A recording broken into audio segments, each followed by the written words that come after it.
Why, hello, YouTube! Greetings from the LazyEyebrowReviewer again. Remember when I reviewed this masterpiece of awesome? Well, get ready for another piece of awesome.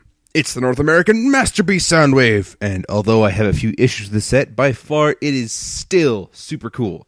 And just for the fact that Hasbro kept what Takara set out and didn't change much. So this will be a short video as I'm just comparing, so let's start off with the box. And right away, I gotta say I am super impressed with what they've done lately. I mean, here is both the Optimus Prime box and the Masterpiece Thundercracker box, and this is definitely an upgrade. I've still kept those two previous boxes, and this one will so much easier to store and keep nice looking. Definitely blown away by Hasbro's decision on this thing. Even with the outer cardboard gone, it still looks pretty cool. I'm wondering, because this is a Decepticon, and Masterpiece Storm is also a Decepticon, that they're both purple. I wonder if future Masterpieces will be red boxes. But something we'll have to look out for. So anyway, you guys all know how I feel about boxes, so on to the main attraction, Soundwave.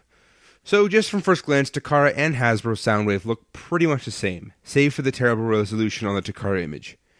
Yeah, I kinda know what you guys are talking about now.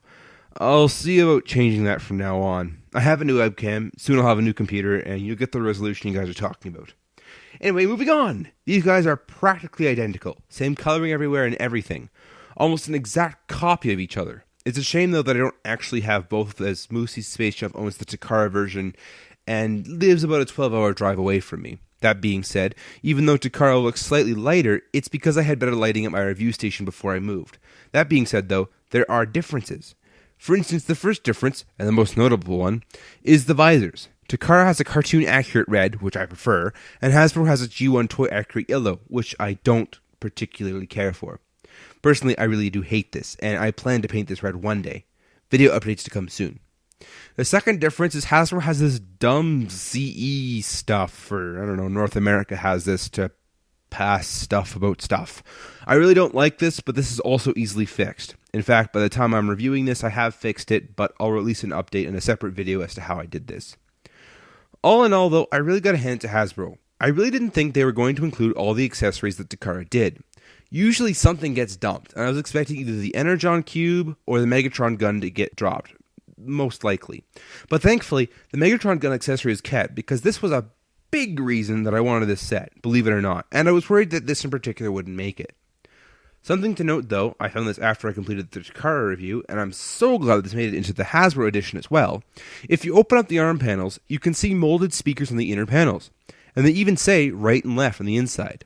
One day, I think I'll paint the inside of these to make the speakers stand out, a little bit of black and a little gold around the trim, but we'll see. Video update to come soon if that ever happens. Anyway, I really did like this edition, and I'm surprised I haven't heard anybody talk about it because it is super cool. Anyway, moving on to part 2, Cassetticons! Hasbro features all 5 figures in the box as opposed to buying 2 separate packs just to have a complete set. Thank you, Hasbro. And also, they come with a slight difference. Clear plastic cassette cases as opposed to translucent pink. And quite honestly, I prefer this change over the Takara release. Other than that, the cassettes are nearly identical, especially Laserbeak, Buzzsaw, and Ravage. These guys are dead-on reproductions. However, I wish I could say the same for Rumble and Frenzy. Let's take a look at Frenzy, for instance. And yes, this is Frenzy to me. On the right is the Takara release, and you can see that Takara's got chromed out gold plating, and the same goes for Rumble. Takara being on the left this time. Takara gets chromed out, chrome. Whereas Hasbro just left this flat. Honestly, I don't mind this change too much. I know there's some that do, but it's not that bad to me. The real issue I have is Rumble and Frenzy just seem to have looser joints, and I don't get why. They just seem less polished to me, and that's what bugs me the most.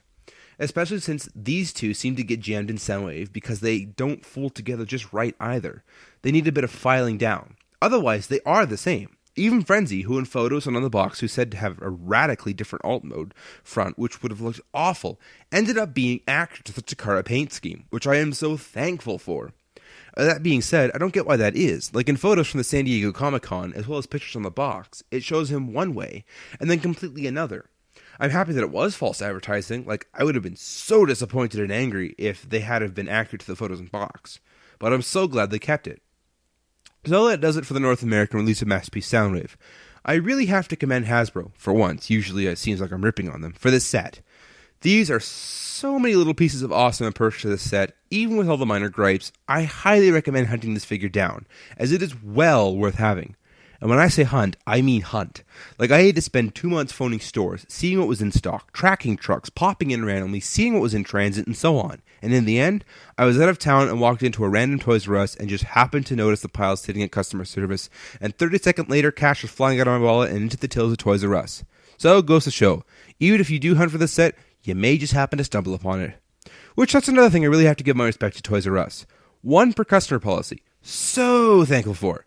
So people couldn't walk in and buy all 7 and sell them for $200 on eBay. This is honestly one set that everyone pulled together on, and now everyone has the opportunity to get one. So what are you waiting for? Go out and get one. Now! This has been the Lazy Eyebrow Reviewer. Follow me on Facebook.